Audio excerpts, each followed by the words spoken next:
গত কয়েকদিনের মতো দেশের উত্তরাঞ্চলের ওপর দিয়ে বইছে মৃদু শৈত্যপ্রবাহ। নিম্নচাপের প্রভাব কেটে গেলেও দক্ষিণাঞ্চলের কয়েক স্থানে রাত থেকে সকাল পর্যন্ত ঘন কুয়াশায় আচ্ছন্ন থাকছে। পটুয়াখালীতে সকাল ৯টায় সর্বনিম্ন তাপমাত্রা রেকর্ড করা হয় ১৭ ডিগ্রি সেলসিয়াস। তবে সবচেয়ে দুর্ভোগে রয়েছেন উত্তরের লোকজন। হিমালয় কন্যা হিসেবে পরিচিত পঞ্চগড়ে সকাল ৯টায় সর্বনিম্ন তাপমাত্রা পরিমাপ করা হয় ৯.৪ ডিগ্রি সেলসিয়াস। তীব্র শীতে বেশি ভোগান্তিতে রয়েছেন সাধারণ শ্রমজীবীরা।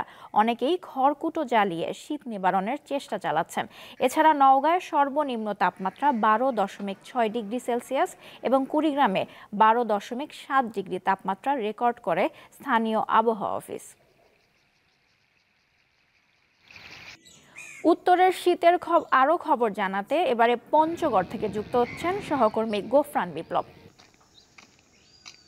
গোফরান, জেলায় এখন তাপমাত্রা ৯ ডিগ্রিতে নামলে জনজীবনে কি প্রভাব পড়ছে এবং ঠান্ডাজনিত রোগবালাই বেড়েছে কতটা?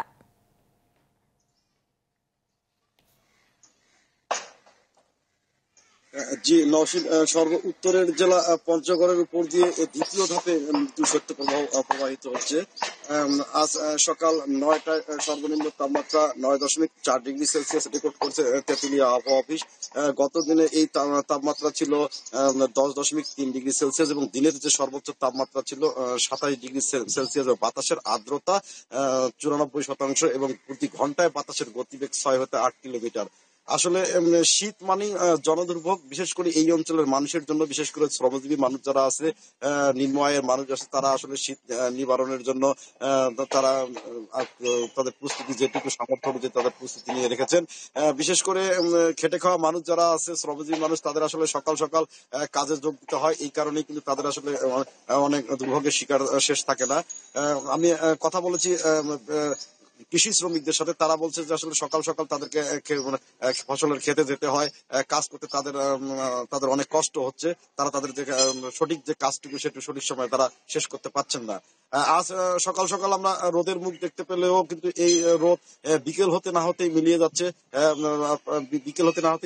এবং রাত যত গভীর হচ্ছে এই শীত এবং ঠান্ডা বাতাসের যে তীব্রতা সেটি কিন্তু বেড়ে যাচ্ছে। আমি পঞ্চগড় সদর হাসপাতালের ৫টি আধুনিক সদর হাসপাতালে খবর নিয়ে এসেছি।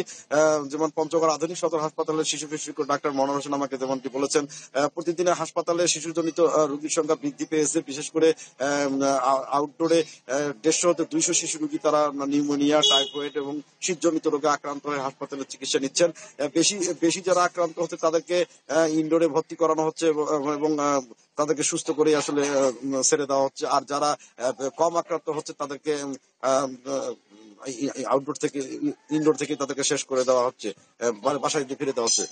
তো এই ছিল আমার কাছে শীতের সর্বশেষ তথ্য। নওশীন। পঞ্চগড় থেকে শীতের খবর জানাচ্ছিলেন সহকর্মী গোফরান বিপ্লব।